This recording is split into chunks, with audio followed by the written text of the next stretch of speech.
Така, дами, имам въпрос за вас. Слушай ти, тате. Две патета вървят пред едно пате. Две патета вървят зад едно пате. Има само едно пате в средата. Колко патета има общо? Как пет, бе? Така, две патета вървят пред едно пате. Две патета вървят зад едно пате. Има само едно пате в средата. Колко патета има общо?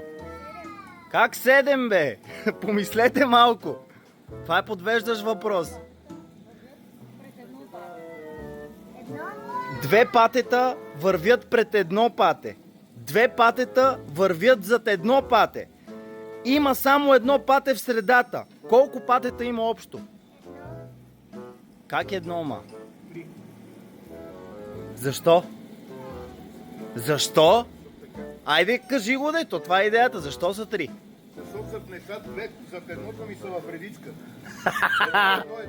Точно така.